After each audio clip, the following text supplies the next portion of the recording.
राधे, जय श्री कृष्णा दोस्तों। किशोरी क्रिएशन से मैं सपना शर्मा आप सभी का हार्दिक स्वागत करती हूँ आपके अपने चैनल पर। दोस्तों, आज के वीडियो में आपके लिए दशा माता की कथा लेकर के आई हूँ।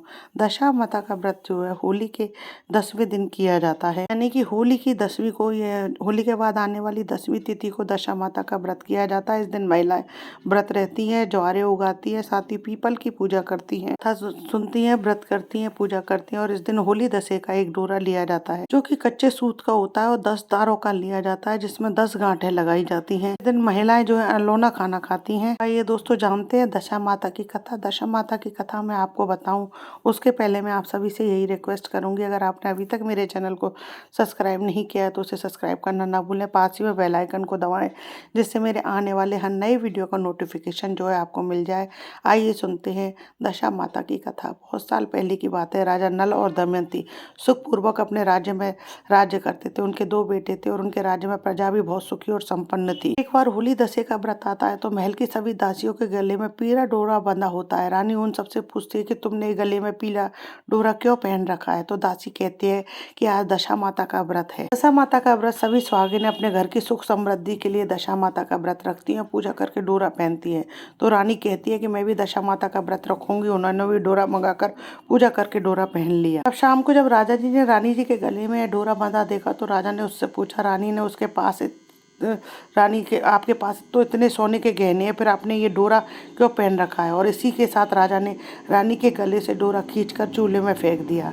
रानी ने डोरा को चूल्हे में से उठाकर पानी में डालकर पी लिया। उस रात को जब राजा सो रहा होता है तो राजा को दशा माता दिखती है और कहती है कि आज मैं तेरे घर से जा रही हूँ और कुलक्ष्मी तेरे घर में आ रही है। उन्होंने कहा कि राजा 3 दिन की बरखा चलेगा कि 12 बरस का बरखा अकाल लेगा। राजा सोचता है कि मैं यदि मैं 3 दिन की बरखा झेलता हूँ तो बहुत प्रजा को जो है बहुत नुकसान पहुंचेगा। तो राजा 12 बरस का बरखा झेलने को तैयार हो जाता है। अगले दिन राजा जब उठता है तो हाथी घोड़े उसके जो है सब पत्थर के हो जाते हैं। नरवरगढ़ महल के 3 कंगूरे भी झुक जाते हैं। समझ जाता है कि उसका बरखवास शुरू हो गया है। राजा और रानी अपने बच्चों के साथ निकल पड़ते हैं। वे थोड़ा आगे बढ़ते हैं तो बंजारों की बस्ती मिलती है। राजा बंजारों के मुखियों को अपने दोनों बेटों को सौंप देता है। उनसे कहता है कि जब हम 12 वर्ष बाद वापस आएंगे तब हम अपने बच्चे वापस ले लेंगे। आप आज हमारे बच्चों को अमानत के तौर पर संभाल लो।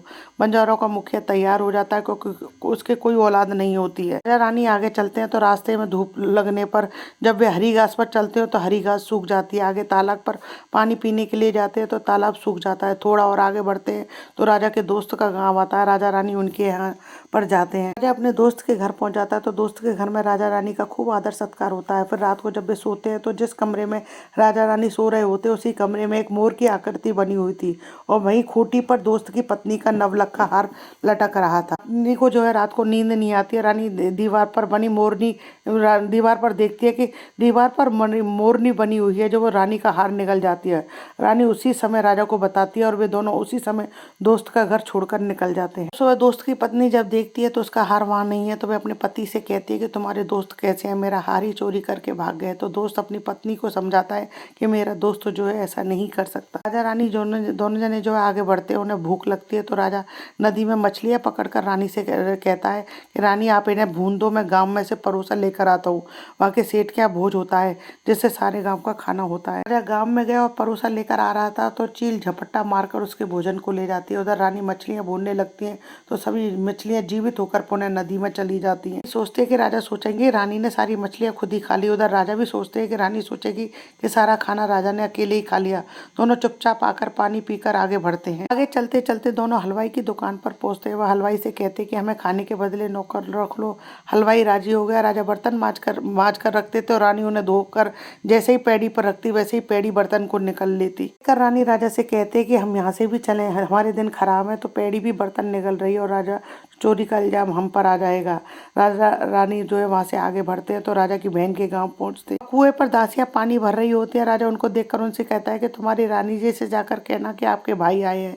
दासी छोरियां जाकर रानी जी से कहती हैं। रानी जी पूछती है कि उनकी दशा कैसी है। छोरियां कहती है कि आपके भाई बावच के कपड़े फटे हुए हैं, दुशाला पाग भी फटी हुई है, उनके पैरों में कांटे लगे हुए हैं। तो बहन उन्हें अपने महल में ना बुलाकर वहीं पर उनके लिए खाना भेज देती है। राजा रानी उस खाने को वहीं पर उगाड़ कर देखते हैं तो बस कांदे और रोटी में बदल जाता है। राजा रानी उसे वहीं पर गाड़ कर आगे बढ़ते हैं। अपने बकवे के सारे दिन इसी गांव में बिताते हैं। तो रानी तो राजा के महल में काम करती है और राजा घोड़े की ठानी यानी अस्तबल में काम करने लगा। वे लोग एक माली के घर में रहते थे। माली जो रोज जो है वहाँ के राजा के लिए माला गूंथता, तो रानी सुंदर सी माला गूंथ कर माली को देती थी। जैसे रानी के पिताजी माली की बहुत तारीफ करते थे और उन्हें अपनी बेटी की रोज याद आती थी। अपनी बेटी दमयंती के बारे में सोचते कि मेरी बेटी दमयंती भी जो है बहुत ही सुंदर माला बनाती थी। इस तरह से उनके 12 वर्ष पूरे होने लगे। इस बार होली दशा का व्रत आया, तब सब दासियां छुट्टी पर चली गई। उस दिन राजमाता जब नहाने लगी तो शरीर का मैल निकालने के लिए उन्होंने दासियों को आवाज दी, तो पता चला कि आज सारी दासियां जो है छुट्टी पर हैं। बस एक ही दासी आई थी, वो भी उसी को बुलाकर अपनी पीठ को मैल निकलवाती हैं। तो उसके बाद वे उससे पूछते कि आज तूने व्रत नहीं रखा, ले तू भी स्नान कर ले, मैं तेरी पीठ रगड़ देती हूँ। तो वो मना करती है, पर राजमाता नहीं मानती है, तो उसे भी नहाना पड़ता है। राजमाता उसकी पीठ का मैल निकालती है, तो पीठ की मैल निकालते समय उसके पीठ पर बना पद्म का चिन्ह देखने लगा। राजमाता ने उनका पद्म को देखा तो उनकी आंखें भर आईं और उनकी आंखों में से आंसू की बूंदें दासी की पीठ पर गिरी। ने उनसे पूछा कि आप क्यों रो रही हो, तो वो कहती है कि तेरे जैसे मेरी भी बेटी थी, उसके भी पीठ पर पद्म था, तुझे देखकर मुझे उसकी याद आ गई। दमयंती रानी ने उन राजमाता से कहा कि मैं ही आपकी बेटी हूँ, आज होली दशा है, तू भी तो व्रत कर। दोनों माँ बेटी ने दशा माता का व्रत किया, कथा व पूजा की। दशा माता जो है खुश हो गई। माता ने रानी से जमाई राजा के बारे में पूछा, तो रानी ने कहा कि वे इसी गांव के घोड़े में यानी अस्तबल में काम कर रहे हैं। राजमाता ने उनको भी बुलाकर उनको स्नान कराया, उन्हें नए वस्त्र पहनाए और उनकी खूब आप भगत की। उस रात वे दोनों ही महल में सोए थे, तो रात को राजा के स्वप्न में पुनः दशा माता आई और उन्होंने राजा से पुनः अपने कलंक मिटाने और घर जाकर राजपाट संभालने को कहा। उठते ही राजा रानी वहां से उन्होंने विदा ले ली। उनके पिताजी ने खूब सारा धन, हाथी घोड़े, लाव लश्कर सामान देकर विदा किया। रास्ते में राजा रानी उसी रास्ते से आगे बढ़े। तेल की धानी में से उल्टी चलाने पर तेल उगल दिए। बढ़ते तो बहन का ससुराल आया, तो बहन के यहाँ संदेशा भिजवाया और नगर न्योता जिम्बाया। बहन ने संदेशा मिलते ही पूछा कि मेरा भाई कैसी दशा में आया, तो दासियां बताती है कि खूब लाभ लश्कर के साथ आया। भी ढोली के साथ गाने वालियों को लेकर हीरे मोती की थाल ज्वारी करने के लिए आती है। तो राजा भी बहन को चूनर उड़ाता है। तब रानी दमयंती जमीन खोदकर कांदा रोटी निकालती है, तो वे सोने के हो जाते हैं। तो रानी अपनी ननद को दे देती है। अब वे आगे हलवाई की दुकान पर जाते हैं। हलवाई के यहाँ वो फिर से बर्तन मांजती है, तो पेड़ियों में बर्तन उगलती हैं। जो वो हलवाई को देकर आगे बढ़ते हैं। रास्ते में वापस उसी जगह आते हैं जहाँ से रानी ने मछलियों को भूना था और राजा के हाथ से चील झपट्टा मारकर खाना ले गई। राजा जो है रानी को बताते कि तुमने सोचा होगा कि मैंने अकेले खाना खा लिया, चील झपट्टा मार करके खाना ले गई थी।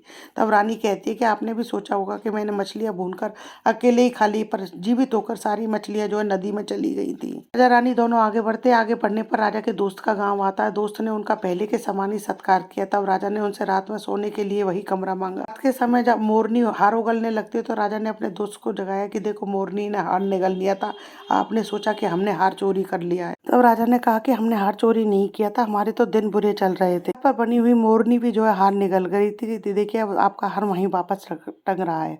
दूसरे दिन वे प्रातः उठकर आगे बढ़े, तो पुनः उस तालाब में पहुंचे जहाँ पर पानी से भर गया। सूखी धूप पर चले तो हरी हो गई। आगे बंजारों की बस्ती में पहुंचे, अपने पुत्रों को मांग। बंजारों का सरदार जो है उनके पुत्र देने से मना कर देता है। पंचायत बुलाते। पंचों ने कहा कि रानी और बंजारन दोनों को टाट की कांचली पहनाई जाए और दोनों लड़कों को सामने खड़ा कर दिया जाए। कि सगी माती उसके स्तन से दूध की धार निकलकर लड़कों के मुख में जा गिरी। दोनों लड़के पंचों ने राजा रानी को सौंप दिए। आगे बढ़ने पर राजा रानी जो नरबरगढ़ पहुंचे, तो वहाँ सब 5 के जानवर सजीव हो गए। तीनों कंगूरे जो कि टेढ़े हो गए थे, वे भी सीधे होने लगे। तो रानी ने कहा कि एक कंगूरा टेढ़ा रहने दो ताकि लोगों को सबक मिले। सभी लोग जो है होली दशे की पूजा करें, तो इस कारण जो है आज भी नरबरगढ़ में एक कंगूरा जो है टेढ़ा है। दशा माता जैसी राजा रानी को पहले टूटी, वैसे किसी को मत टूटना, बाद में टूटी वैसी सबको टूटना।